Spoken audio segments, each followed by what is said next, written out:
Assalamualaikum warahmatullahi wabarakatuh. Bismillahirrahmanirrahim. Alhamdulillahirabbil alamin wassalatu wassalamu ala sayyidina Muhammadin wa ala alihi wa sahbihi ajma'in. Subhanaka la 'ilma lana illa ma 'allamtana innaka antal alimul hakim. Wa la haula wa la quwwata illa billahil 'aliyyil 'azim. Muka surat berapa? 11. Kat mana?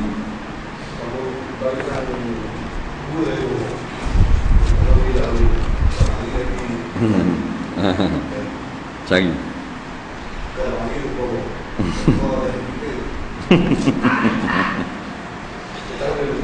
Baik, qala al-muallif rahimahullahu ta'ala wa nafa'ana wa iyyakum bi'ulumihi fid dharain amin ya rabbal alamin. Kata pengarang rahimahullahu ta'ala, ketahui olehmu bahawa sewajiblah, sungguhnya wajiblah atas segala perempuan itu mengikut perintah suaminya pada barang apa perintahnya yang tiada membawa kepada maksiat, dan tiada harus perempuan itu menyalahi akan suruh suaminya atau tegahnya suami kerana berkahwin. Itu satu bahagi daripada beberapa sebab yang menjadikan kehambaan seorang, maka jadilah isterinya itu seperti hamba bagi suaminya. Demikianlah disebutkan oleh Imam Al-Ghazali di dalam kitab Ihya Ulumuddin.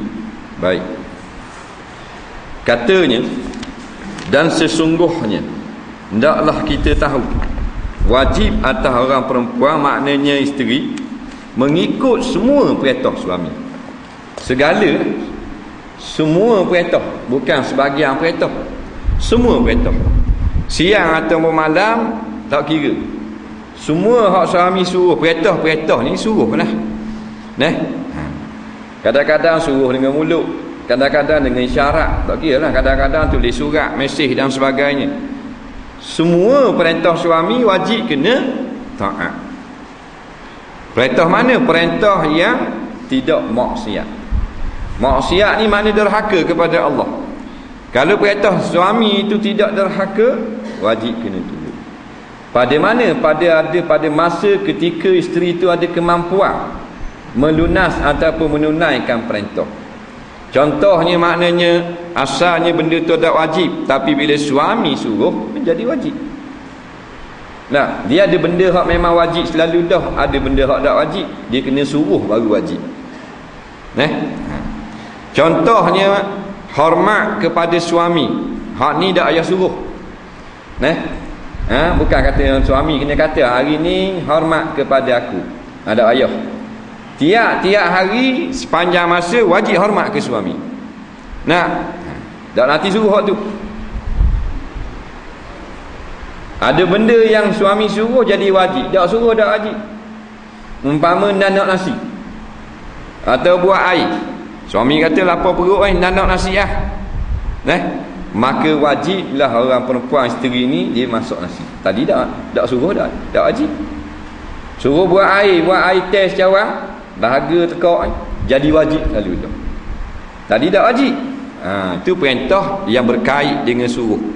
Adapun senyum kepada isteri suami, taat kepada suami, hormat kepada suami, kasih kepada suami, tak payah suruh. Dia wajib semua, dulu, kini dan selamanya. Sebab tu kita kena tahu hukum syarak. Nak tahu hukum kena ngaji. Apa benda hak dikira maksiat.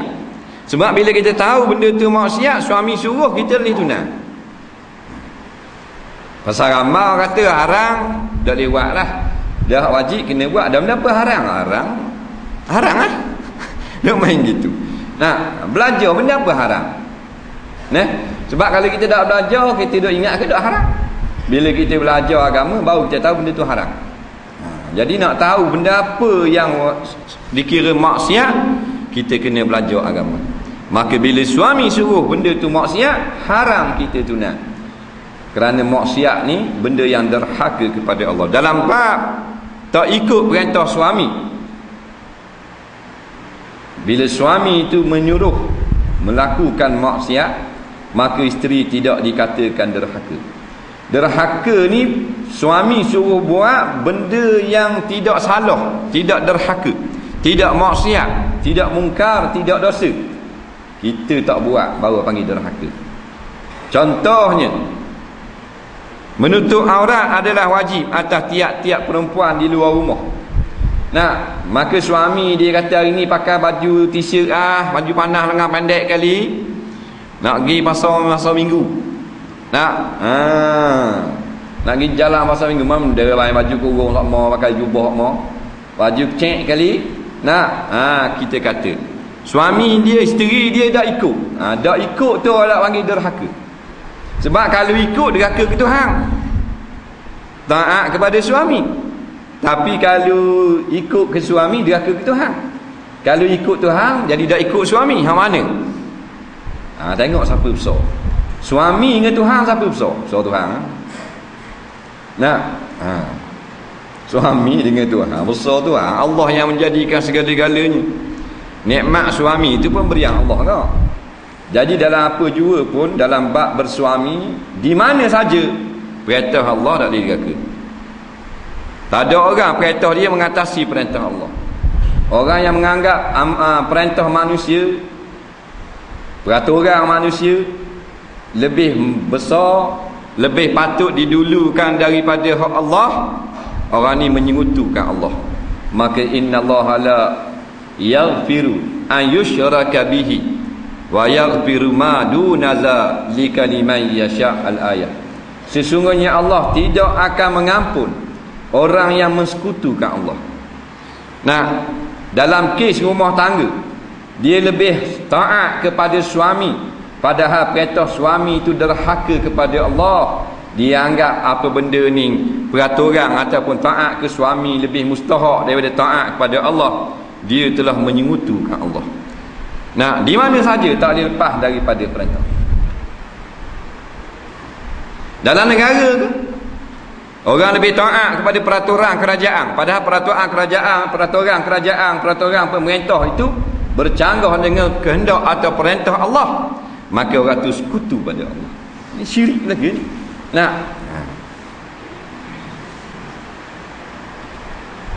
Jadi kita tengoklah dalam kehidupan orang puang. Dah kalau dah masang muka tu, maknanya dosa dah. Muka dia masang, dosa dah. Muka orang puang. Melainkan muka dia masang tu hari uzur, hari laku merah, hari kereta kena berhenti kat lain putih, dah lebih pada lain. Hari tu tak apa muka masang. Sebab uzur. Darah haid ni dia bergantung dengan saraf. Dia kadang-kadang menyebabkan jadi muka tak juharah. Jadi pening kepala, jadi sakit belakang, jadi denyuk, jadi makan banyak, jadi muka masa catung. Tu tak apa, hari uzur. Lepas pada bersih daripada darah haid dari masang, walaupun salah suami kita, menang kita kes tu, tak boleh juga masang muka. Balah dengan suami, balah kira. Betul isteri, suami yang salah, tak boleh juga masang. Tak boleh masang juga pasal suami. Sebab bila bernikah seolah-olah menjadikan dia itu seperti hamba bagi suami. Hamba ni dia tak ada time. Kalau pekerja dia ada time. Masuk pukul 8 tu pergi pukul 4, masuk pukul 9 tu pergi pukul 5. Pukul 9 sampai pukul 5 pengarah boleh suruh pegawai takbir bila suruh dia pergi potong steks tau, dia bawa ke office boy dia. Tapi kalau pukul 8 malam paisa boleh tak? Lihatlah boh, mun potong steks diri layan ke mun bodoh. Katanya office boy, pukul berapa dah ni? Aku panskat tu beg tau. Tu pekerja. Ada pun hamba tak ada masa. Zaman ada hamba dia tak ada masa. Dia tak ada panskat hamba. Suruh pukul 1 pagi ke, pukul 4 pagi ke, subuh ke, tengah hari, kena tunang berita pengulu dia. Maka orang macam hamba, bukan hamba seperti kehambaan. Pada wajib taat perintah, tidak kira pada bila-bila masa. Sebab tu kita khabar kalau kita balik tengah malam pukul 2 pagi, lapar perut. Lapar perut sangat. Gerak dia suruh buat nasi, suruh goreng, suruh apa, dia kena bangun. Walau mengatuk lagu mana pun, kena bangun. Tu. Sebab apa? Sebab taat pada suruhan itu wajib.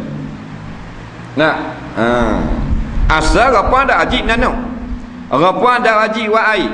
Dak wajib basuh baju sendiri. Kita yang wajib basuh baju kita sendiri. Nah, ingat tu suami bila dia ada isteri, dak wajib isteri dia basuh baju dia. Kita kena basuh sendiri lah kalau kita nak cuci. Kalau kita nak makan, kita kena beli sendiri. Kalau kita nak minum air, kita kena kucah sendiri. Itu asal kereta daripada syarak. Nah, dah kalau kita suruh dia, kita suruh baru menjadi wajib. Faham ke situ? Tapi bila kita nak suruh dia nak suruh dia basuh baju kita, wajib atas kita menyediakan peralatan.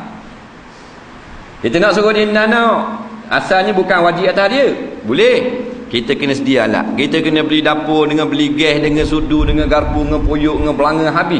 Ngok nenek segala bak masuk. Nah, lepas pada tu dak boleh suruh lagi, kita kena ada bahan-bahan tu. Kena kita sedia lada dengan bawang, dengan tepung, dengan gandum habis. Barulah kita suruh menjadi wajib. Kelengkapan atas kita, buat atas dia. Nah, garang sutir pun kau wajib beli dalam rumah tangga.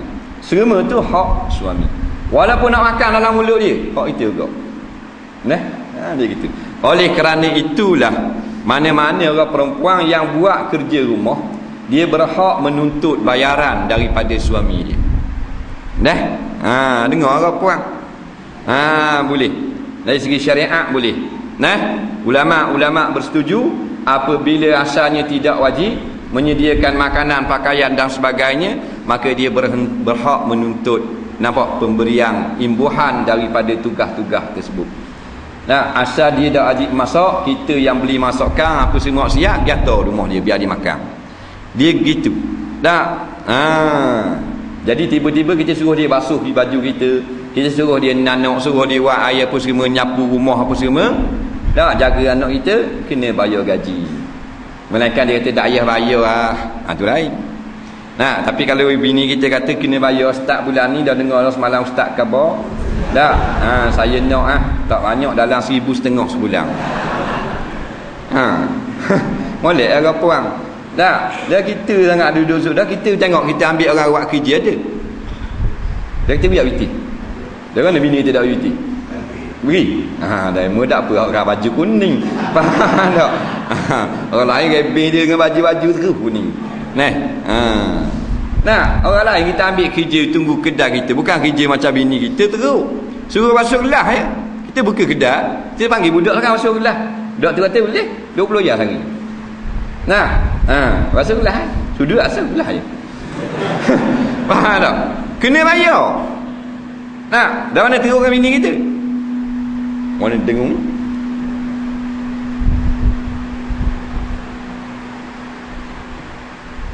Bini kita teruk lagi, bukan kata basuh habis dengan nyapu sapak. Anak kecil kereta kita hilang, dia cari. Habis ke mak nenek kita penipala dia cakap dia pecek.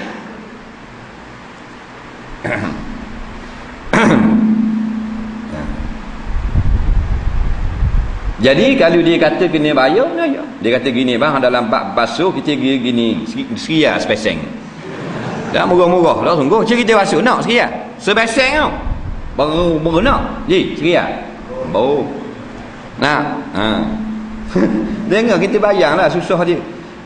Upah masak tu, kita panggil orang upah masak tak. Kalau masak biarlah sikit pun 2-3 belah rial kau. Masak walaupun 2 leng. Dengan giling gitu, dengan rapah, dengan mayang lada, dengan tumbuk sambal. Dia kata gini, basuh saya nak 100 sebulan, 150. Nyapu rumah 200. Maknanya masak 300. Jadi kita 1,500. Bayar kita. Tak berbayar, buat sendiri, basuh sendiri. Bukan wajib dah dia. Kita wajib belaka. Pakaian kita wajib sedia, makanan kita wajib sedia. Jadi rapang malam-malam ini memang untung lah. Kalau dia mari. Mana dah buat bini tu jangan kabur kan. Tak. Rahsia ni. Rahsia ni sungguh untung. Tapi betul ni bukan gurau. Melainkan dia tu dia kata tak payahlah. Tak apalah bang, tahu dengar dah ustaz kata boleh minta biti. Dah, tapi dah saya ni oleh kerana sayangnya ke abang, tak payahlah pakai 4,000 dah sebulan. Faham tak? Ada apa 4,000 rebah menerak situ le. Kalau kau traktor tak apa, kalau JKK tak tidur situ le. Jadi itulah seolah-olah seperti hamba bukan hamba abdi, iaitu mana tidak ada kait dengan masa pada wajib taat segala perintah. Dia kata marilah kita pergi rumah mak stok, kena naik. Amal apa nak pergi? Dia balik nak bagi rumah mak suami dia. Pergi rumah mak stok, pakai baju lah, masuklah kereta. Ada lagi. Ada kok jawab kita. Berat aku. Nak mana boleh jawab gitu kalau tak pergi minta uzur. Dah, minta maaf lah bang, saya Allah minggu lepas tak tengok, malam ni nak tengok Gusti. Dah umpamanya. Dah, tu lain lah minta uzur. Nah, ni dah mah tak mau giah. Ada kok? Tu dak erti. Dia tak tahu hak-hak suami atas batang tekak dia yang dia wajib ikut. Jawab apa tak erti dah. Mengingat kawanmu jawab gitu, tak mau pergi. Suami tu. Suami kata apa gajah gimak kena ikut. Melainkan benda tu maksiat. Balik rumah mak suami maksiat dah. Tak maksiat, wajib kena taat. Melainkan kita minta izin. Tak boleh pergi kita abang pergi seorang sekali boleh tak? Kita nak rehat sekali di rumah lengah sangat tadi nyapu. Dah. Ada apa lah. Tu lain. Nak. Ajak pergi mana-mana tak pergi. Hak kita hak kandak dia memang dia gidah. Kita dak dah mandi dia cotek dulu lah kereta. Dak agak kurang. Dengar tu kalau suami kata nak pergi mana-mana, jangan kata tak pergilah itulah begini. Kena taat. Siapa bila? Siapa mati. Nah, batu orang puan dia mari jumpa Nabi. Dia kata kalau suami buat gini-gini suruh ni kena buat. Nabi kata kena buat belaka. Begitu begini. Kalau tubik nanah kok daripada kepala suami, daripada hidung suami, tubik nanah meneleh sampai keting, mujilat dengan lidah sampai licin tubuh suami, nanah tu dak tuna lagi hak suami. Apa tu kata kalau gitu aku bersumpah sampai mati tak akan menikah. Kerana kalau aku menikah aku takut dak boleh nak taat sebegitu semua. Tengok. Ni tengok orang belaki. Bahasa galak kata. Suami suruh ajak dia tak ikut. Jangan buat gitu. Tidak ada kesukaan. Tak ada suka. Suami nak pergi rumah saudara. Main pergi rumah abang aku setau. Malah abangmu. Kan abang aku pergi kamu seorang. Dia kita seorang. Berat orang tu yang jadi duduk main makan kedai kopi semua. Suami duduk makan seorang tak teman. Dia suami kita jangan lock dia makan seorang. Dia kena ada teman. Jangan kita walaupun kita tidur dah, kita dengar khek bunyi dapur. Tak tengok laki aku makan nasi. Tubik selalu. Faham? Biar tak dah makan kain pergi. Faham? Dah mananya jangan lock. Duduk situ, spare situ. Dak dia hukum dia memang gitu. Duduk situ. Dia kena gitu duduk tengok abang makan siapa dak kau kita nak tolong boh.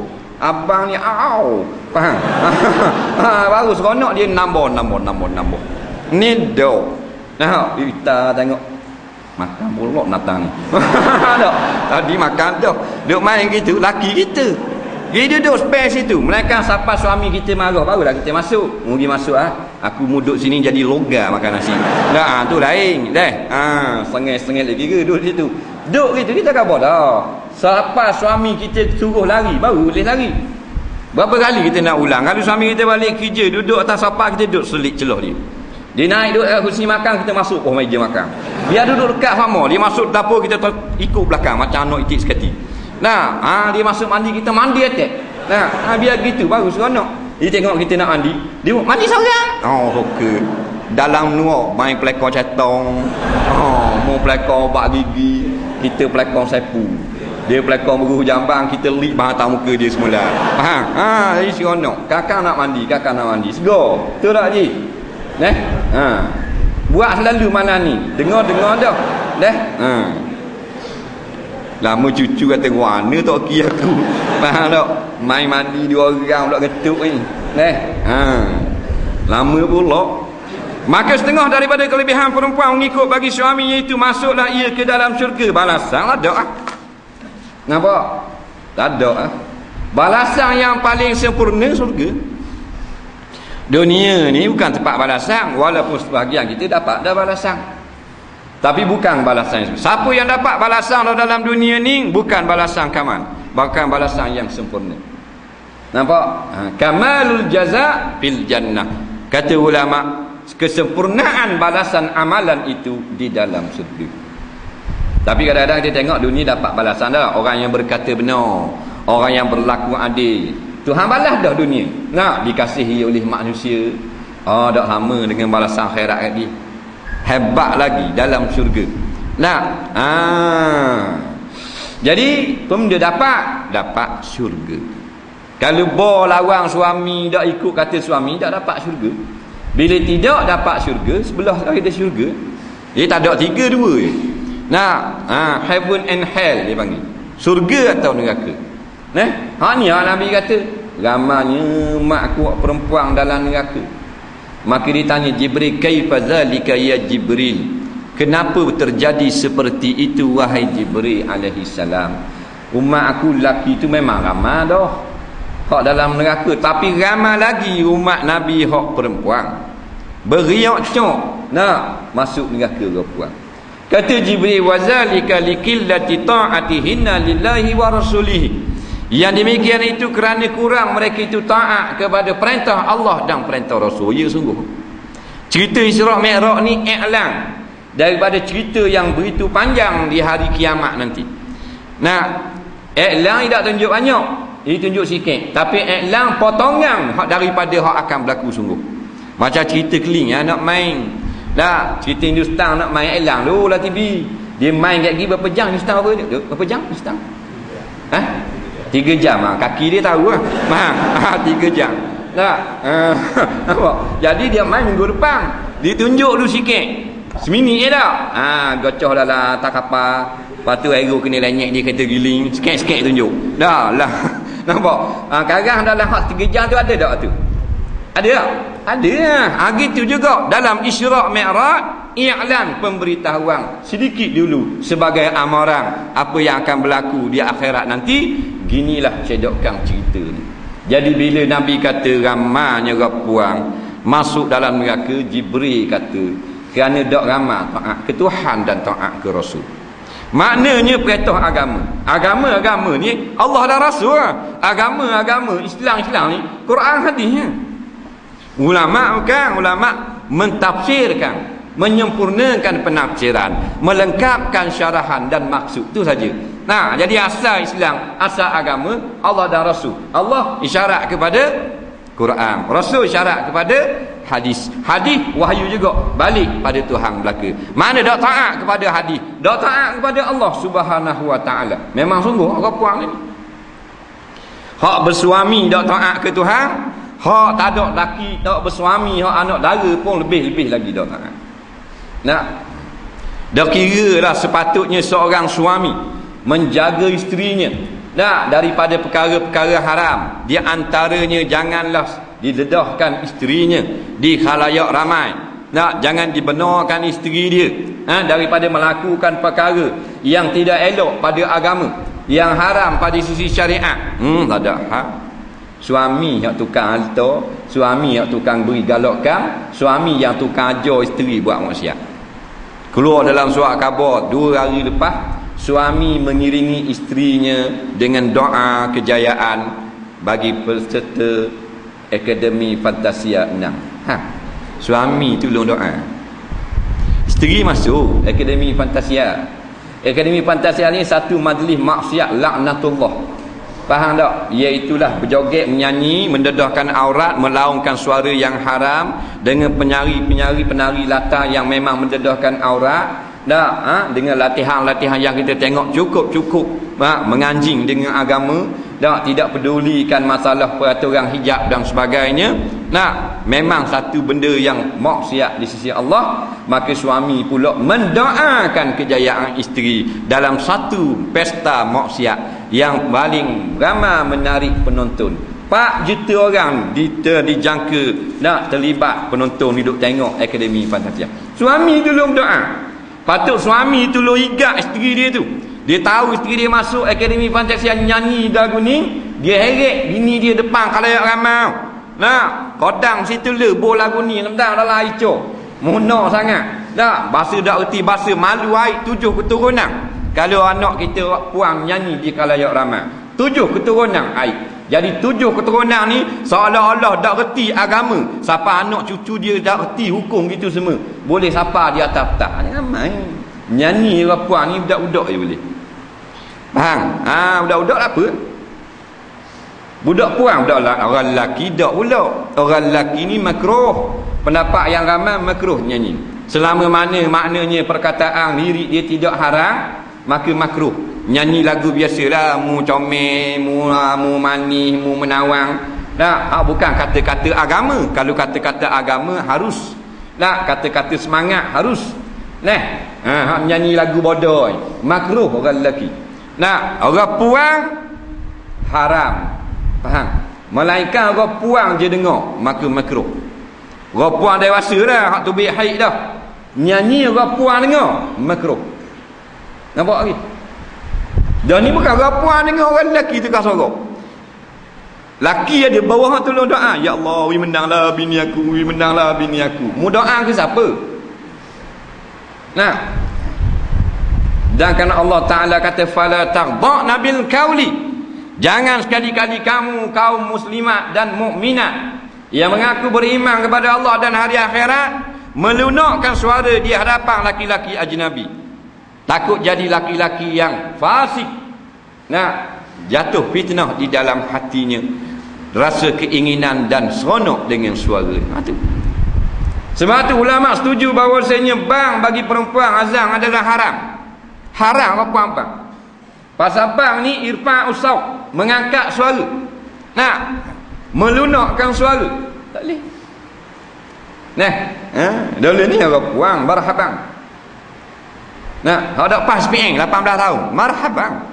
Baca rawi. Cukup pala tok imam sendiri. Tak. Nah, cucu tak ada sekolah haram dah.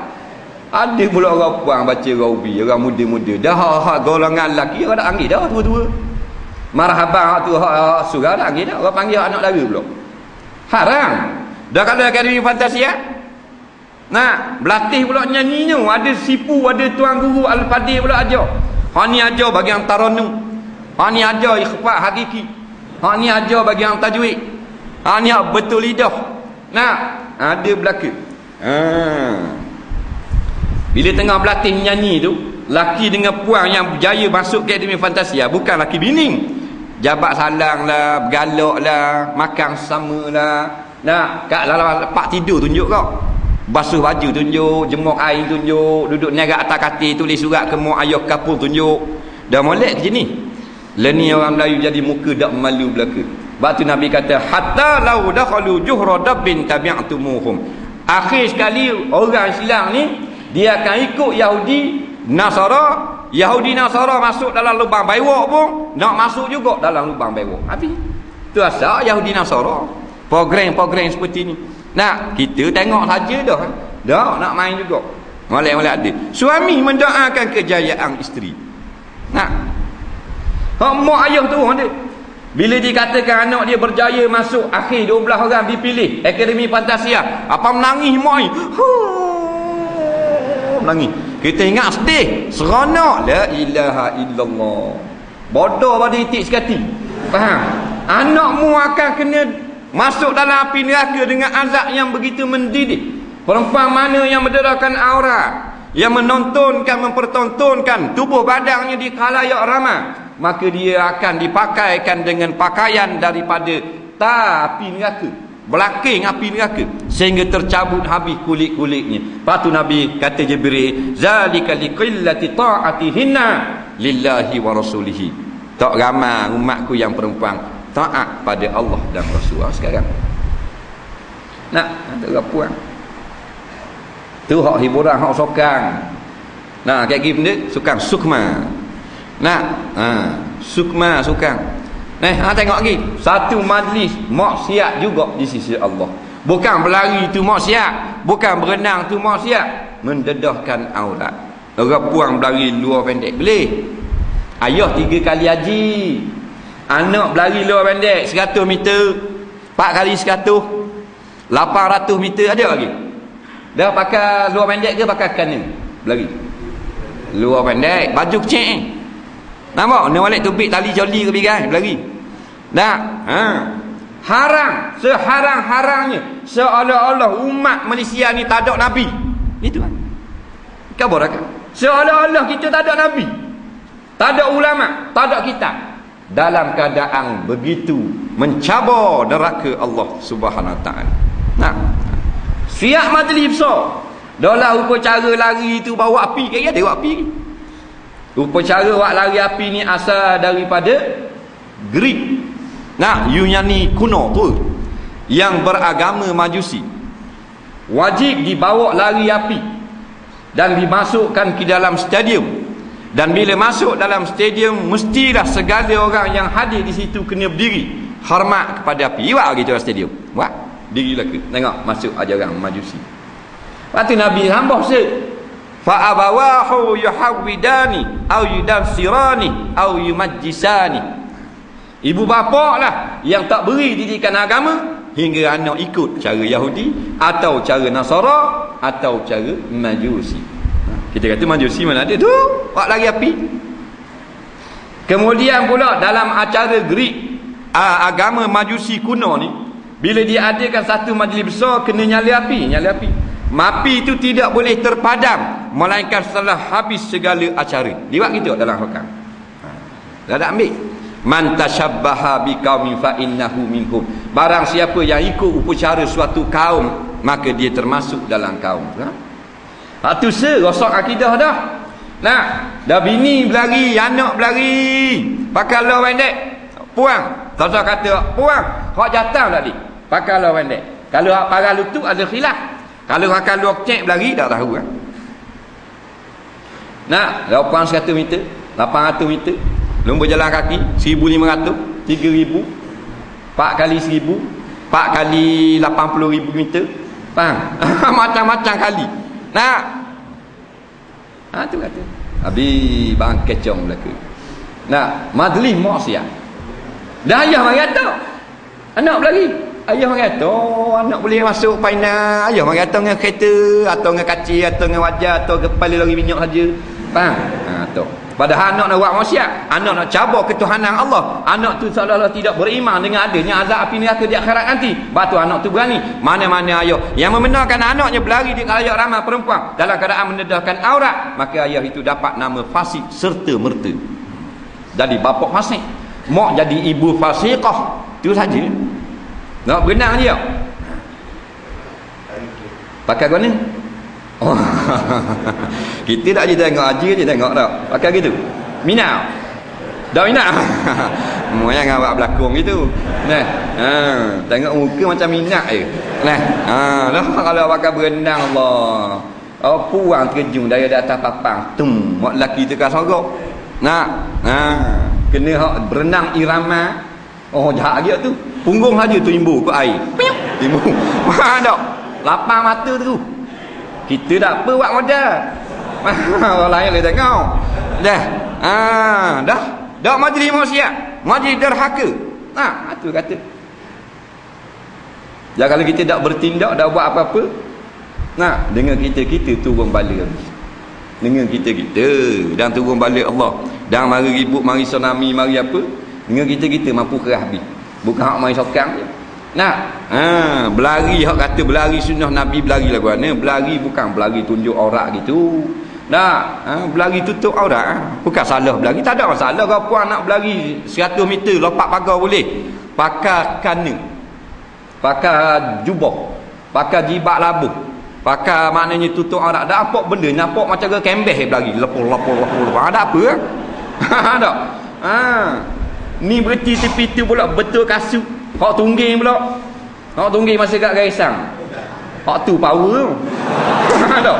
Hak suruh tungging tu. Hak tu kan nak tembak. Dak tembak tak kata, tembak tak penutung. Kapong. Mampu 2-3 ekor. Dah mata dia tengok gitu. Masih tungging tu ada dia rapik pelewuk belakang. Ada. Siapa-siapa boleh tengok. Ambil gambar ni kat bawah ni. Hak puang lompat galah, lompat pagar, lompat kijang. Lompat kijang. Gitu sayok. Pengadil duduk di bawah, lompat atas kepala pengadil. Ni serema ni Yahudi Nasara belaka. Ini bukan Islam. Ini haram. Banyak. Walikillati ta'atihinna li azwajihinna. Demikian juga mereka tak ramai yang taat kepada suami. Ini Jibril kata. Lepas tu kena bakar. Kan cerita dari tu ada yang kena gantung rambut, ada yang kena kerak lidah, ada yang terik tepuk tangan, terik ke belakang dada, ada yang kaki tak atas, kepala tak ke bawah, ada yang lama dengan minyak tar api neraka ke puang, bertepik menolong. Nabi ceritakan ada sebab lawan suami, ada sebab mulutnya sentiasa menyakiti, ada yang jenis tak syukur nikmat, ada yang sentiasa minta benda yang tak patut-patut, ada yang minta tolak cerai tanpa sebarang sebab yang munasabah, macam-macam hal. Dia azab di dalam api neraka. Ni apa puan? Walikasrati tabarrujihinna al hadis. Dan begitu juga kerana ramai di antara mereka yang suka bertabarruj. Ini sebab agak masuk dalam neraka. Tabarruj ni selampau suka sangat berhias diri di luar rumah. Memang tengok orang kerja jabat puang. Dia jabat mana-mana pun. Tak ramai yang muka dia pudar je. Ramai muka kilap. Dia nak pergi jabat, nak kerja naik, nak jadi pegawai, nak jadi sisi, nak jadi apa. Jadi make up tak bagi. Make up ngadak cermin sol. Tu lelaki ada dia mandi dung, rambut dah sikap bau jabat lain. Bini tak sudah gini, mulut anak anjing hapau. Bunyi sekali. Tepi mata ni nak ubur pulak ni, belakang. Faham banyak hal lah. Hak atas mata, hak atas bulu, hak dalam lubang hidung, bangga gudi, faham? Macam-macam peseng. Kelak situ, kelak sini, labuci situ, labuci sini. Masuk baju jabat. Orang jabat pula puji, comel hari ni. Tengok orang lah. Ada apa? Dah laki mu. Ada laki tu. Tak lain. Ni bodoh lah ke ni? Kalau bini kita bodoh. Boleh lah gitu? Boleh tak? Mazhab ni, syariat kita ni, kita ayo ping. Kita ni tak boleh. Wala tabarrajna tabarrujal jahiliyatil ula, kata Allah. Jangan hei kamu perempuan-perempuan berhias macam perempuan jahil. Tak. Ulama kata qada buh bedok sikit dah. Ambil bedok sikit ataupun tepung gandum tepek-tepek gitu sikit. Dah ni mulut siapa merah menyala. Tak usah kata mana orang muda tu imam neleh dia tu imam. Tengok. Siapa baca kunut terus mayang garik. Tengok tangga dia. Hak benda tak mau beli jadi beli terus. Pergi kedai kan. Benda tak mau beli tapi hak puan muda dengan mulut merah. Ada rasa ngah tak? Rasa tak? Ambo. Tak ngah kalau tengok comel gitu. Dah. Mati pucuk.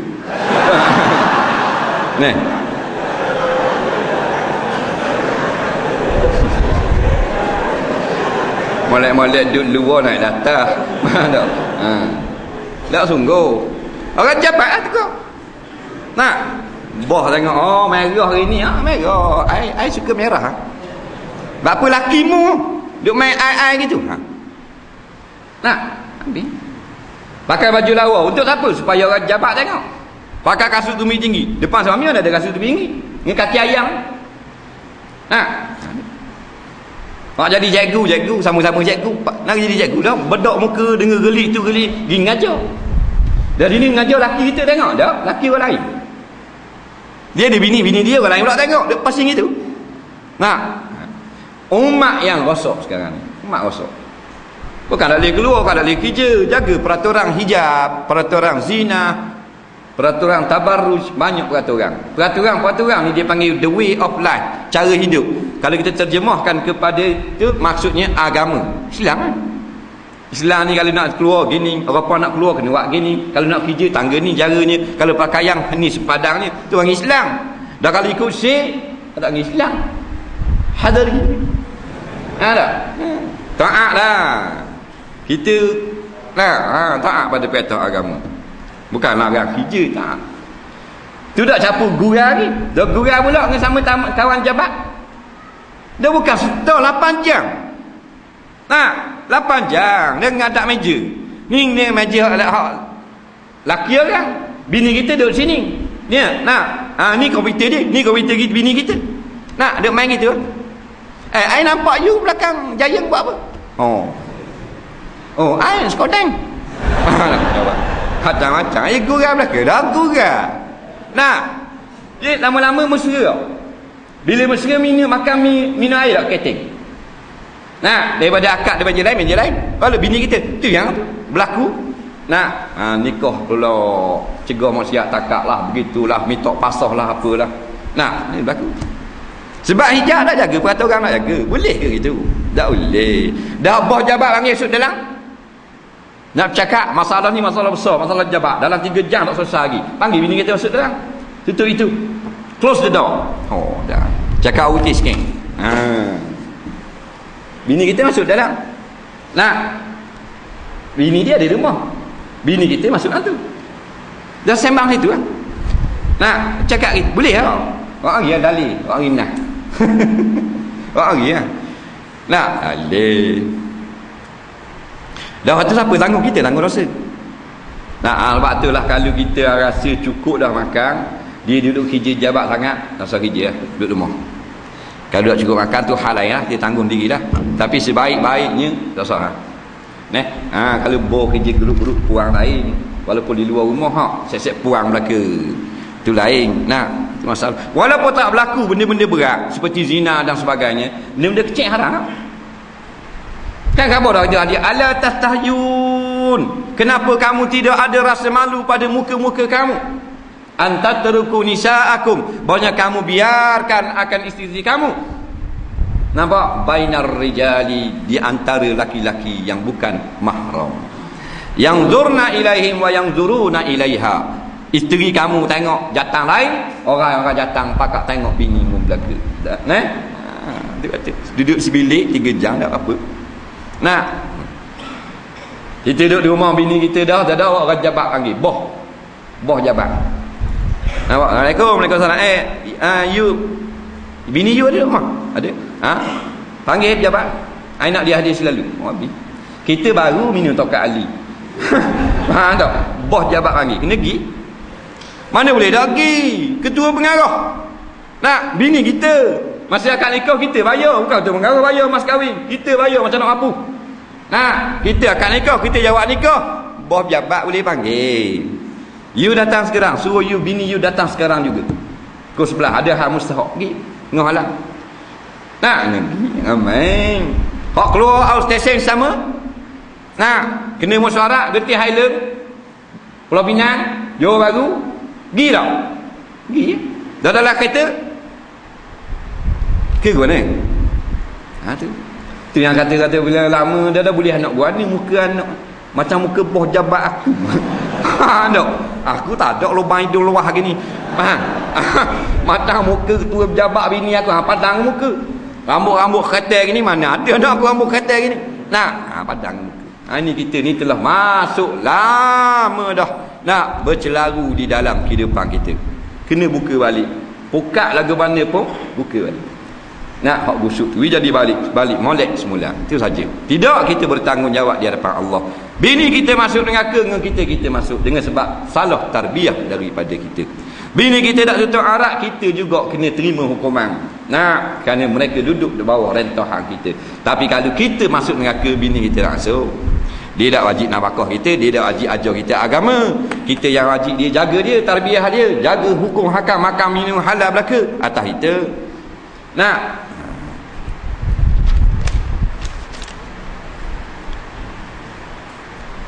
Seperti sabda Nabi SAW, bila mengerjakan oleh perempuan akan semayang yang 5 waktu dan mengerjakan akan puasa Ramadan dan memelihara ia akan faradnya dan mengikut ia akan suaminya, nescaya dikata baginya masuklah olehmu akan syurga daripada mana-mana pintu yang engkau kehendaki. Telah menceritakan akan dia oleh Ahmad. Nabi sebut dalam satu hadis ini memang terkenal. Nabi kata ayyuma mar'atin, mana-mana perempuan, ayyu tu maknanya umum, mana-mana perempuan hak duduk di Port Koyu, duduk di Tokyo, duduk di Afrika dah kira. Dia mengerjakan semayang 5 waktu. Dia melakukan ibadat puasa bulan Ramadan. Nah, maknanya benda-benda yang wajib dia buat, taat perintah Allah. Kemudian dia taat kepada suami dia pula. Apa jua perintah suami dia, taat sungguh pada suami.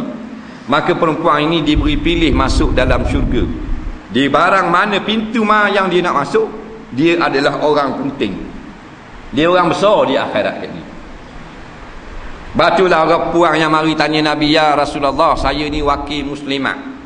Muslimat bincang belaka dah, suruh saya mari tanya Rasulullah, bila agaknya boleh kami nak buat satu forum dengan Rasulullah. Nak jumpa, nak tanya. Nak bincang masalah. Nak tetap tarikh ni, nak booking tarikh jumpa Nabi. Nabi kata tak payah booking tarikh. Mu seorang tanya dah. Mu cerita ke dia ramai-ramai. Maka kata apa ni, tak apalah. Apa ni kata gini, kami ramai-ramai ni mesyuarat lama dah duduk bekok. Iaitu orang puang yang muslimat ni duduk berasa orang lelaki ni Tuhan lebih dia daripada orang puang. Sebab orang lelaki ni banyak pahala pada orang puang. Orang lelaki ni boleh semayang jemaah, kami tak boleh semayang jemaah, tak ada jemaah, tak ada pahala. Orang lelaki ni mikul jenazah, gali kubur, perang sabit, keluar berdakwah, berjihad, ceramah, macam-macam. Kami orang puang pada duduk main panggang ikan kering, tumbuh belacang, ayam buah anak, tukar paper duduk main gitu. Wah, itu lelaki. Kami nak atak pahala seperti kaum lelaki-lelaki. Nabi kata, mu orang cerdik. Orang lain tanya nak dunia, buat-buat mu tanya nak kelebihan akhirat. Ni set cerdik ni. Bagus ni. Ginilah mungkin khabar belaka orang puang tak payah. Kalau nak segala pahala orang lelaki, duduk di rumah. Faham? Taat perintah Allah, taat perintah suami. Duduk rumah ni. Bila taat perintah Allah, sampai masa bulan semayang, sampai bulan Ramadan puasa. Kemudian taat pada suami, khidmat bagi suami. Suami suruh nanok, suami suruh apa bendanya, buat air. Tak, suami panggil masuk dalam bilik, masuk selalu, tak tangguh-tangguh. Maka bila begitu, Tuhan akan beri kepada orang puang segala pahala yang orang lelaki dapat atas dasar kewajipan fardu kifayah tadi. Pahala mandi mayat, orang puang taat suami boleh. Tidak mandi di rumah boleh kau. Pahala buat masjid, pahala gali liang, pahala mikul, pahala perang sabiah, habis pahala orang lelaki Tuhan akan beri bagi perempuan yang taat suami, duduk di rumah. Itu saja. Dapat pahala banyak. Susah. Sebab kerja dia tepat dia di rumah. Orang lelaki tepat luar rumah. Kalau kita pergi cari dia orang lelaki tu tak ada di rumah, ada luar. Memang tepat orang lelaki luar rumah. Lepas tu dia tengok orang lelaki dah ada di rumah. Tak ada biasa. Mana ayah tu dia tak gerai biasa. Dulu tidur je tak gerai. Mana watih nampak janggai darah ni. Kalau ingat ogeh boleh kau jadi MB. Tak boleh juga. Faham? Tu dah kalau. Duduk dengan bira patah, jahit buka. Memang dah. Tapi kalau mau puang duduk bira patah, bukan tempat dia duduk rumah.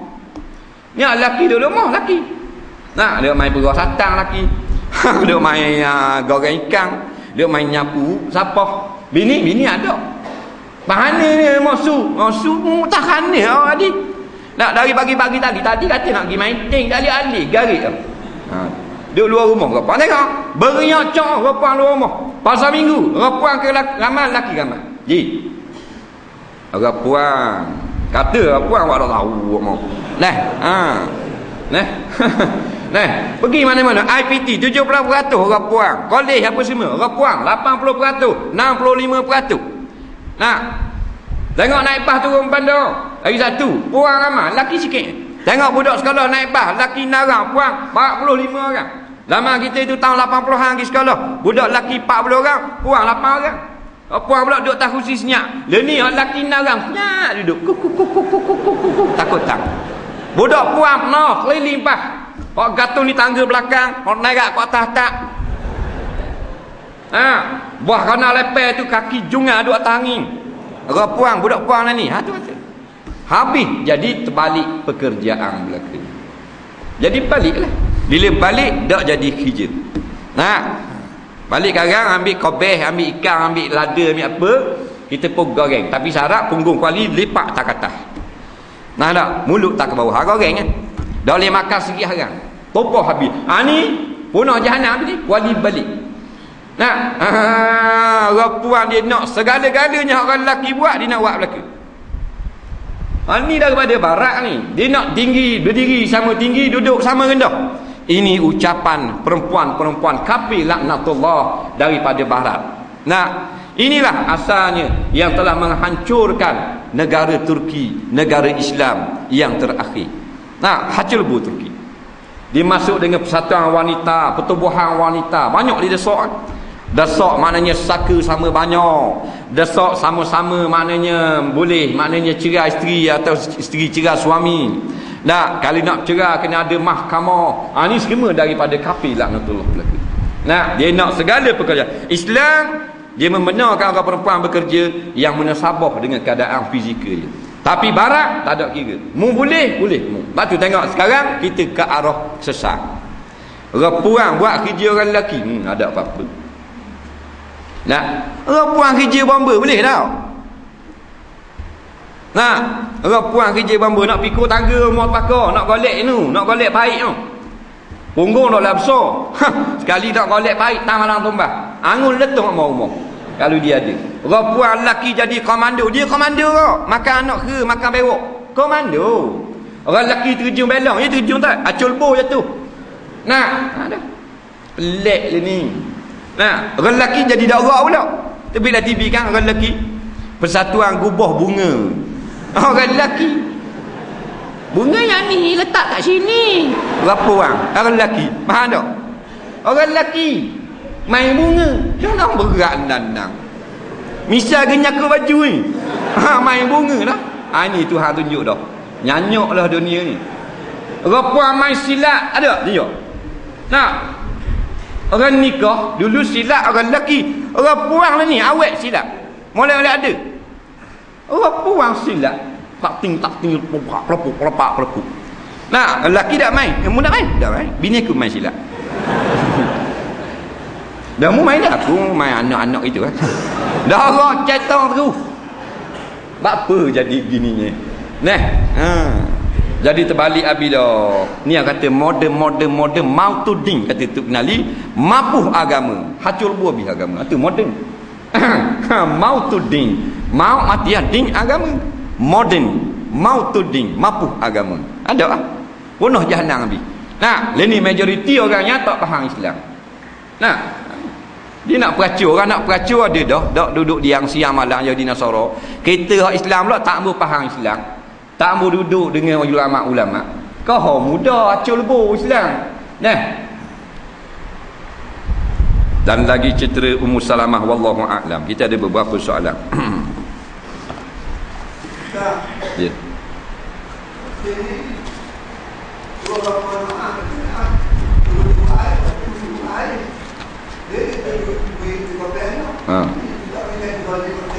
Mana? Apa tu?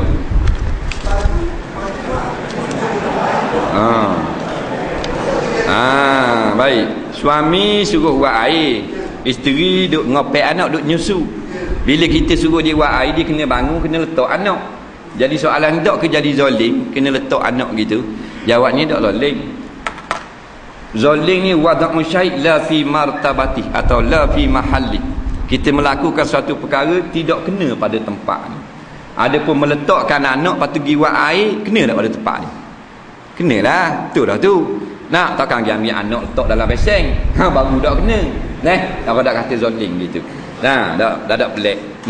Cuma kita timbang. Wa ashiruhunna bil ma'ruf. Kalau dia tengok dia tengah buat kerja, jadi sasa suruh buat air lagi. Lepas ngopek kat gigi, buat air deh. Baru cara dia. Maknanya pergauli mereka itu dengan baik. Itu cara dia. Ada pula di situ takbir kita. Kalau kita tengok dia tengah basuh, tengah apa tahu dah, sengelai nak suruh buat air. Tu mana dak bijak takbir ataupun kita bodoh. Faham? Tapi yang kita peliknya bini waktu ngopek akhir ni. Apa yang kita pelik.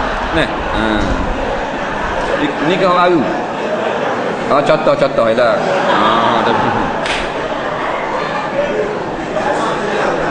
Jangan marah.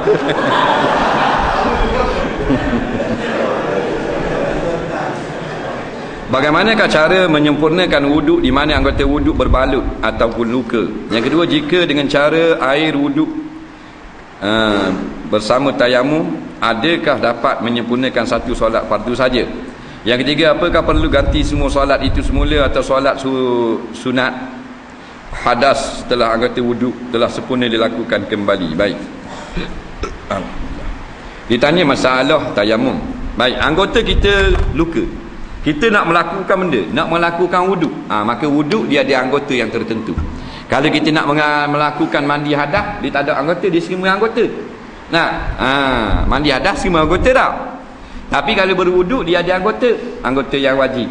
Tangan, muka, tangan, kepala dan kaki. Baiklah, kata dia nak mengambil wuduk, tangan luka. Luka ni tak boleh kena air, kata doktor. Ataupun memang dia faham luka ni kalau kena air lambat baik, boleh tayamum. Luka gini kalau kena air tak ada masalah, tak boleh tayamum. Luka gini kalau kena air jadi borok, tambah larat, boleh tayamum. Bukan sebarang luka. Jadi kita fahamlah. Tinggalkan kita faham masalah tu. Kita memang kena tayamum. Jawabnya kita pun ambil wuduklah pada anggota yang sehat. Anggota sehat ni. Katakan tangan luka, tangan kanan luka. Tak boleh kena air. Sini ni. Bahan dia rebah ni. Rebah motosikal rabak ni sini. Bercelobel isi. Kalau kena air jadi bakar pula. Jadi kita pun ambil wuduk. Muka tak kena. Muka wajib kena ambil wuduk. Basuh muka ni nak mengambil wuduk. Lepas basuh muka, tangan tak? Tangan kanan dulu. Nak basuh tangan, tengok ada luka. Luka segala tangan. Tak, sebagian lip ni saja. Pada ni hak lain sihat, wajib basuh dengan air. Basuh dengan air dulu anggota yang sihat. Pak siku. Hak sini tak boleh kena air. Jangan sini tak boleh kena air, sini tak boleh kena ke? Sini je tak boleh kena air, sini boleh kena tak? Wajib basuh ni. Wajib basuh. Siapa kat ni kita basuhlah ke dah, sini kita tinggal. Pasal tak boleh kena air. Kita pun start tayamum. Situ tayamum. Ambil debu, buat naik tamah bola pinggang atau turun tanah. Kau anda lah, hak mana senang. Tepuk tangan dua gini, niat mengangkat bertayamum, ganti daripada tempat yang tidak dapat kena air. Faham? Lepas pada tepuk, sapu muka, buat gitu. Tepuk pula, sapu pada tangan. Debu boleh kena tak pada luka? Boleh kena. Boleh kena, buat slow gitu. Tak boleh kena, buat ke tepi-tepi ni saja. Lepas tu tangan kiri pula tayamum. Habis tayamum, selesai lah. Kepala tak tayamum. Habis dah tayamum, selesai. Sambung balik wuduk kat mana? Tangan kiri, sambung balik wuduk. Nampak sambung pula wuduk. Lepas tangan kiri, sapu kepala. Lepas sapu kepala, telinga, masuk kaki. Sekarang masuk waktu boleh solat fardu dan solat sunat banyak lah. Masuk fardu lain pula. Wuduk ada lagi, tayamum saja. Faham? Tayamum saja. Ini pendapat yang paling masyhur. Wuduk dah dah, tayamum saja. Ingat tak tu? Solat sunat boleh 4000 rakaat pun. Tu cara dia. Ingatlah tu. Jangan ada orang kata kalau kita cedera sikit, dah payah pakai mandi dah payah pakai wuduk dah, pakai tayamum saja. Ada pula gitu. Mana boleh. Hak gugur ni kerana darurah. Fa in kuntum marda, jikalau kamu sakit. Dah sini sakit tak tangan kanan? Tak sakit, basuh. Kena basuh. Hak tepat sakit tu tak dikena air. Baru tayamum. Jadi satu solat fardu saja, dan sunat macam biasalah, banyak-banyak mana pun boleh. Kemudian solat tu kalau kita buat begitu, tak wajib kena qada, sah dah. Yang kena qada ni maknanya bila tayamum pun tak boleh dan wuduk pun tak kena. Tak boleh nak kena debu, tak boleh nak kena wuduk, baru kena qada. Contoh tangan semi. Tangan semi. Tangan tu semi patah. Rebah dia nak khabar Bukit Hijau. Faham tak? Ambil wuduk dulu, ambil wuduk basuh muka. Pas basuh muka nak basuh tangan tak boleh. Ada semi. Maka tayamum. 2 kali tak? Sapu debu ke muka, Nak sapu tangan dah apa lakak orang sini. Tadi luka boleh kau sapu ke debu. Ni dah boleh lalu debu. Nah, maka tinggal bagian ni. Buat bagian kiri. Basuh tangan. Basuh kepala, basuh telinga, basuh kaki. Kena qada. Pasal apa? Dia anggotanya janganlah tak sampai air ataupun tanah kepada anggota wudu. Kalau paling pada anggota wudu tak apa, kaki semi tak apa, dah payah qada dah. Pasal bila kita tayamum sempurna, tayamum basuh muka, basuh tangan. Sapu muka dan sapu tangan dua belah. Tapi dia bila balut tang tu ada pada anggota tayamum jadi tak sempurna. Nak sapu debu pun tak kena. Memang air tak boleh kena dah. Sapu debu tak apa juga. Ataupun bila kita balut luka kita tu dalam keadaan najis, tak boleh nak buang najis tu. Nah, ataupun kita pakai belak dalam keadaan berhadas. Dalam keadaan berhadas. Ini tu. Soalan seterusnya. Sistem pendidikan yang diamalkan pada hari ini adalah sistem sekular. Semasa dalam pembelajaran dalam kelas melibatkan pergaulan bebas dan campur dengan perempuan buka aurat, adakah dapat pahala menuntut ilmu dalam keadaan ini, dan adakah ilmu yang dapat itu dalam ada keberkatannya? Baik. Cara yang kita duduk sekarang ini cara barat lah. Dengan sekolah campur aduk laki puang di kolej, di universiti lebih teruk lagi tak? Ini semuanya adalah apa benda ni, perancangan barat sebenarnya. Mereka kaji macam mana sebab benda Islam ini jadi kukuh, jadi kuat, bertamadun dan sebagainya. Rupanya orang Islam ni kuat berpegang dengan agama. Jadi cara nak hancurkan tamadun Islam, hancurkan pegangan mereka itu tidak ada kaitan dengan agama. Biar tinggal sebahagian saja yang taat pada agama, banyakkan daripada kehidupan bercirikan barat. Maka dia cocok jarum lah. Dari segi pendidikan, cara barat, habis cara barat. Jadi kita pergi topik kita pendidikan. Dicampur laki puang lagu ni memang tidak ada keberkatan dalam menuntut ilmu. Masalah yang berkaitan tu kita tak kira, tapi hak diri capur lagu tu benda tak boleh pada syarak. Tak boleh pun pada syarak. Sebab tu kita ada alternatif sekarang, sistem pendidikan Islam orang buat, ada hijab dan sebagainya. Itu cara kita. Jadi kalau kita nak ilmu saja, cara mana pun boleh. Ngaji ilmu ni orang syirik pun alim. Tengok doktor kepala siapa, orang rapis saja orang putih. Orang dapat hadiah Nobel, bijak sana kepala otak. Bijak. Tak mesti dia beriman. Tapi keberkatan tak ada. Bila kita nak pada keberkatan, cara kita menuntut ilmu itu perlu dah kepada adab-adab Islam. Daripada awal lagi. Dia gitu. Jadi kita duduk dalam keadaan memang serba payah lah. Kita nak ubah balik sistem pendidikan ni, kita nak pada kuasa politik. Tapi dalam masa kita belum lagi dapat kuasa politik ni, masih lagi kita duduk dalam keadaan salah. Walaupun kita ke sebahagian daripadanya adalah darurah, tetapi tempat salah tu kita masing-masing ada juga buat. Kerana kita juga memberi sokongan kepada sistem-sistem sekular seperti ini. Jadi kita kena doakanlah biar berubah cepat. Biar Allah Ta'ala beri kemenangan cepat kepada Islam. Sebab kalau nak hak orang atau anak agama, tak ramai mana. Kalau kekal dengan sistem sekular tu ramainya. Kita nak pergi paksa nak marah jadi balah pula. Maka kita dapat tidak, kita doakan kejayaan Islam. Biar dengar, kita dapat kuasa, kita tukar balik. Bukan rombak sekolah, sistem tu kita baiki. Dia gitu. Soalan seterusnya.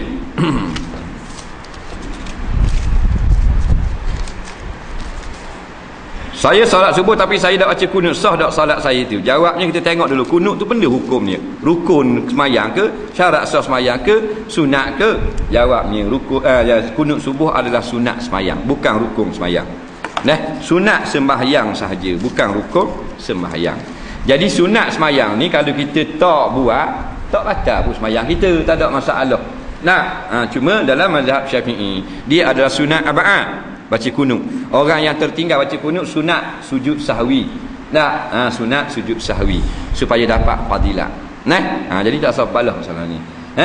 Orang yang tak baca kunut pun sah, orang yang baca kunut pun sah, tak ada masalah.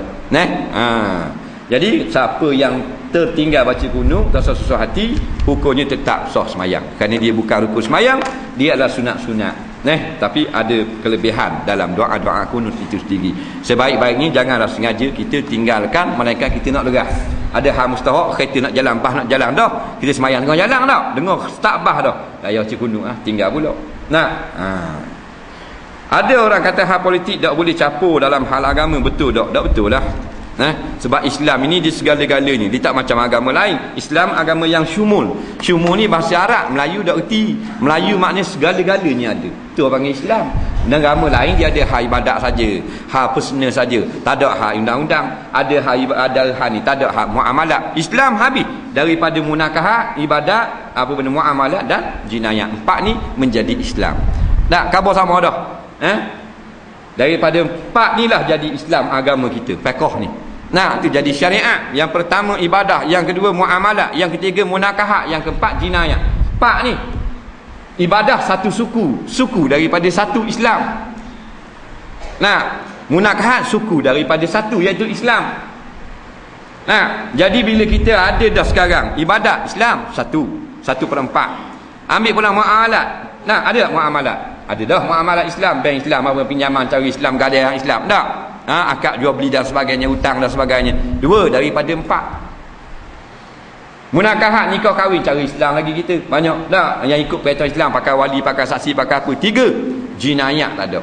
Jinayat ini mana sistem perundangan yang berkait dengan hukum, dengan pentadbiran mahkamah, melantik qadi, cara melantik saksi, hukum menjadi saksi, kemudian hukum penjenayah, apa yang disabitkan kesalahan, apa yang dibuang kes, apa hukuman yang kenakan atas penjenayah, itu panggil jinayat.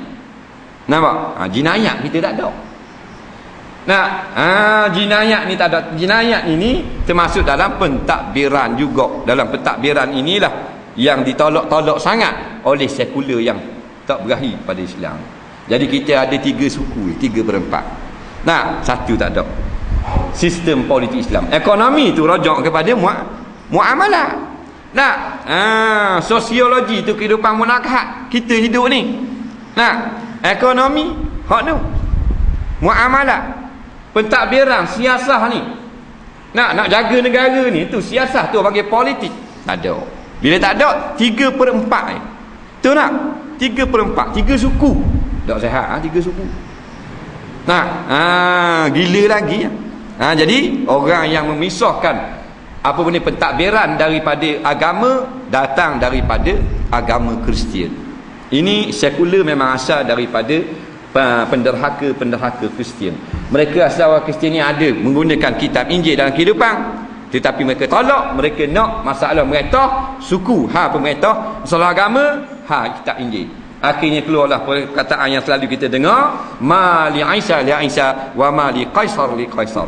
Hukum dunia kita pakai raja, presiden. Hukum agama kita ikut kitab Injil Nabi Isa. Sekarang hukum pemerintah, ekonomi politik kita pakai pemerintah. Hak amal ibadat kita ikut Quran. Tu sekular, dia buat suku-suku. Jadi ingat, ulama-ulama telah berfatwa memisahkan satu juzuk daripada agama. Hukumnya orang ni telah melakukan syirik. Kita tak boleh kata satu benda pun. Benda kecil pun Nabi pesan, Allah pesan. Tetap lagi dalam masalah politik, benda yang sangat besar, yang menyebabkan orang yang boleh jadi porak poranda negara, boleh jadi orang mendapat kezaliman yang berlipat ganda, boleh menyebabkan kesusahan pada ramai rakyat. Ni politik. Maka lebih-lebih lagi agama suruh jaga. Bak pakai selipar, Nabi pesan masuk kaki kanan dulu. Bak masuk jambang pun khabar kaki kiri dulu. Tiba-tiba takkan dalam bak meretah, bak politik tak ada dalam Islam. Tak betul sangatlah Islam ni. Minta penjelasan tentang nikah anak yang berlaku di Hulu Terengganu, ayah tak nak jadi wali, minta komen kerana kes ini masuk TV. Jadi kita tak ada lagi maknanya dalam kes ini apa benda ni, nas-nas lah, sumber-sumber, kita tengah kumpul sumber benda cerita semua. Sebab kita dengar sekarang ni 2-3 cerita banyak peseng. Ni kata gini, anda kata gini. Baik, kita pergi secara umum lah. Kalau ayah tak mau jadi wali, boleh nikah. Tapi kena apply dulu, minta dulu dengan ayah. Pihak qadi, pihak imam minta dengan ayah. Minta dengan ayah, bila ayah tu tidak mau menjadi juga, berkerah juga tak mau jadi wali, barulah boleh pakai wali hakim. Faham tak? Kaedahnya boleh. Tapi kes Terengganu ni nanti dululah. Kalau pihak pendapat kita, kita tengok tengah kaji kes dia. Tapi pada dasarnya kalau ayah tak boleh, memang boleh orang lain jadi wali. Tapi mesti minta dulu. Mesti minta. Kalau dalam sekarang, dalam keadaan minta tu mesti rasmi. atau surat kepada ayah, permohonan pejabat agama memohon supaya ayah menjadi wali, kena ada. Nak sebab kalau sekali minta tak ambuh boleh jadi wali hakim, 3 kali tak ambuh, nak maka bolehlah wali abang. Nak bolehlah abang dia, pak saudara dia ke anak saudara jadi wali, bukan tak boleh semata. Nah,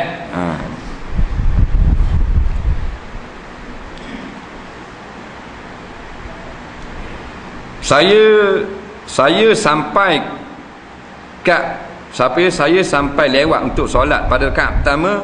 Saya sempat duduk bersama imam. Rakaat kedua saya sempat, manakala hingga habis Fatihah dan rakaat bersama imam. Kerana dengan rakaat ketiga saya perlukah saya baca habis Fatihah sebelum rakaat bersama imam? Terima kasih. Daripada Mak Rempik. Mak Rempik ni. Baik, dia gini, selama mana kita mari kita masuk dalam semayang, kita dah habis baca Fatihah, kita rasa, maka kita tu wajiblah kena berhabis Fatihah. Contohnya kita masuk Allahu Akbar, kita dengar imam ni dah baru baca Fatihah, lagi baca surah pula, memang kita dah berhabis Fatihah, maka kita dalam keadaan seperti itu, bila imam rakaat kita tak boleh rakaat lah kalau kita dah habis Fatihah. Mudah-mudah cakap ginilah, kalau kita lewat dah, kita masuk dalam rakaat tu, kita rasa memang tak dah baca Fatihah nak berhabis, kalau imam rakaat, maka rakaat selalu dak ayat berhabis Fatihah. Orang yang kena berhabis Fatihah ni orang yang ada masa habis Fatihah, orang yang panjang masa. Seperti biasanya orang yang takbir sama dengan imam, dia datang awal dalam saf. Orang yang semayang lama dah baru dia sapa, biasanya orang masbuk. Maka orang masbuk kalau terima rakaat selalu dak ayat berhabis Fatihah. Itu cara-cara mudah. Nah.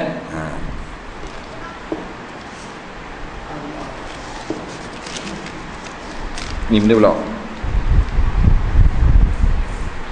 Ayah saya bergaduh dengan adiknya. Dah lama dah. Ayah dak cakap dengan adiknya. Anak pun jadi dak cakap juga. Salah dak itu? Jawabnya salah lah. Pasal adik-beradik dak cakap. Gocor-gocor lah, tapi bercakap lah sambil gocor tu. Dah tak ada masalah dia nak bercakap. Dah mu kerah keng dengan mu anu kerah keng kerah kepala, dak nak gosti yang gosti. Tapi bilang gosti bercakap. Janganlah pada bercakap. Tapi kalau kita ada sahabat-sahabat kita nak bala, dak tegur siapa, boleh, Islam benar. Jangan lebih 3 hari. Allah cerita kita, Allah tahu kita ada sifat amarah, ada sifat tak setuju hati, ada sifat tak berkenang, tak belaga angin. Mesti ada. Maka Islam benarkan kita kalau tak tegur siapa 3 hari. 3 hari tidak tegur siapa, hak orang tegur siapa sakmo. Ada pun hak jenis tak tegur siapa sakmo, hak tu tak apa lebih daripada 3 hari. Macam kita dengan orang hak duk kalau berang, tak kenal. Tak je tengok pun, lepas tu tak cakap dengan dia. Nak tahu biasa dah kita tak jumpa dia. Ni hak jumpa sakmo, tiba-tiba tak cakap, tak setuju angin. Boleh 3 hari je. Bukan suruh. Kalau nak tegur juga boleh 3 hari. Lebih dari 3 hari tak boleh. Sebab dia 3 hari ni lembut, dia jadi lembut. Dah 5 minit dah.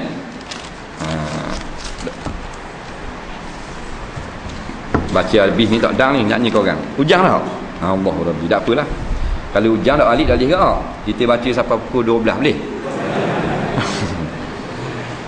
Apa hukum pakai baju kebaya? Baju kebaya kan ketat, boleh tak? Dia tanya nak pakai baju kebaya. Siapa ni? Muslimah sejati. Ingat tu bila ni. Muslimah. Muslimah je. Jawabnya ada tempat boleh, ada tempat tak boleh. Baju kebaya ni dia cekek di pinggang kan. Cekek di pinggang. Lepas tu kat punggung dia kembang. Jadi orang pakai tu jadi betul nampak shape. Nampak betul body macam gitar kapuk jadi. Faham? Sebab itulah kalau keluar rumah hukumnya haram. Keluar rumah haram. Keluar rumah mana? Keluar rumah maksudnya orang lelaki boleh tengok. Tak boleh. Baju kebaya hak jenis hak kita faham lah. Pasal baju kebaya ni dia pesok sini. Dia ambil atas pinggang. Lepas tu orang perut bucik orang boleh pakai baju kebaya. Tak sabar perut bucik. Mana boleh baju kebaya? Buka kaya boleh pakai. Hak tu boleh hak dengan kembung. Ni baju ni cekek kena orang pinggang rapi. Lepas tu di punggung nampak betul. Walaupun baju dia letak luar, kok dalam tu kain batik, tapi nampak betul punggung. Hak tu haram. Tak boleh. Tapi kalau sama-sama anak beranak dia boleh. Hak bukan yang mahram dia. Dia pakai baju kebaya tu dia pergi muhad adik dia. Adik-beradik dia, laki tak ada. Adik-beradik dia, adik dia tengok, mak saudara dia tengok, pak saudara dia tengok. Anak saudara dia tengok, lelaki tak ada masalah. Waktu dia maaf, sepupu tak boleh. Pakai di rumah lah tak ada masalah, pakai di rumah. Depan suami tak ada masalah. Depan suami kembar gantung, tu yang pelik. Depan suami kita pakai baju kebaya, ketat, habis ketat. Nak hok cokek habis hok tubik bergendi-gendi tu body. Baru tu. Hok kain batik pula belah sampai kat punggung ni pula. Nak tengok tu lagi tengok. Nah, direbar terus. Jadi tak kira baju kebaya baju apa, kalau ketat nampak betul tubuh tak boleh. Orang puan baju pakai seluar boleh. Mestilah baju tu labuh lepas daripada bulatan punggung ni. Ingat dah. Kalau dia pakai seluar, baju dia pakai masa dia berdiri tu mesti lebih bawah daripada bulatan punggung, bang. Bulatan punggung. Orang panggil papang punggung. Kalau ada papang punggung lah, kalau share gitu tak tahulah. Dah. Baju dia biar gitu. Mana punggung dia sini, ni bulatan punggung dia. Baju belakang hak belah luar tu mesti jatuh gitu. Tambah duduk separuh gitu nampak punggung. Tak boleh. Faham? Orang puan. Bukan dah lihat seluar boleh. Ada masalah. Baju tu biar tu. Kalau labuh lebih baik. Nak? Dia gitu. Ni baju orang puan. Punggung terus lah ni. Bakal tengok tak. Seluar jin ketak-ketak. Apa bekas apa. Nak?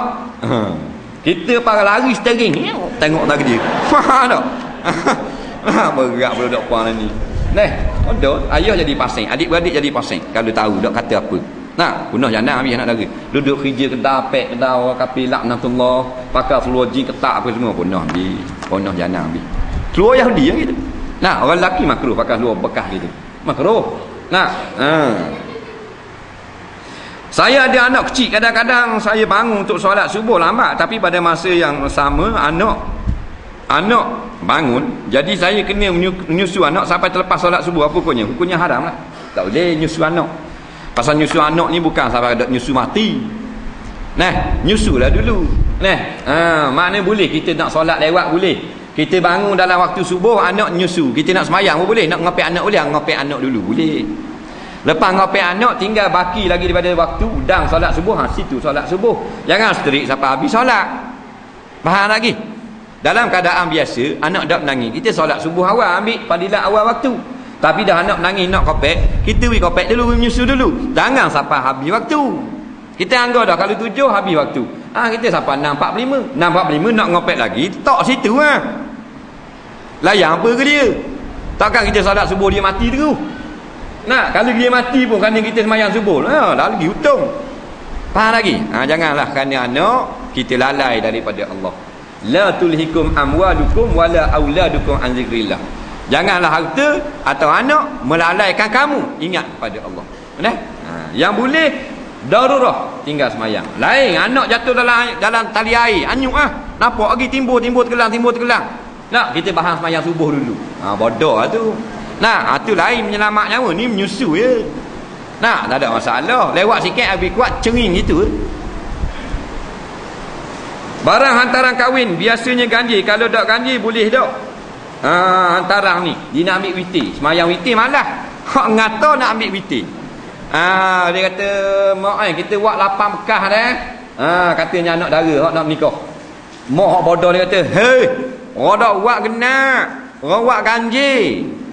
Tak boleh 8, 7 atau 9." Bukan witir ni nikah ni. Bukan solat witir 1, 3, 5, 7, 9, 11. Ikut pandanglah genak ke, ganjil ke, atas kemampuan dan ikhlas kita. Ini bukan mas kahwin, ni hadiah kita. Kerana gembira boleh bini, hadiah. Faham tak? Tu ni dak buat belawang main ganjil genak pula tak boleh. Pelik-pelik orang Melayu ni. Nak pukul gambar lele dah tunjuk 3 orang. Nak Dodo tup lagi dah. Woi, tak boleh 3 orang. Kalau 3 orang pukul gambar mampu seorang. Mari 2 ni pula mati seorang. Gerak. Ayah hok tengah tidur bangun jadi 4. Takut mati. Faham tak? Bangunlah kawan tu tarik mata tepek ambil gambar. Bodohlah ke tu. Orang dulu. Nampak dah mati seorang apa keleni tu. Berat. Percaya tu. Kalau anda lah atas kemampuan, kita berasa nak wis bekas. Berasa nak wis lebih 2 bekas. Jangan tanding, jangan berlawan-lawan. Faham? Ini hadiah ikhlas kerana kita tanda gembira dapat apa benda ni, calon isteri atau calon suami, itu saja.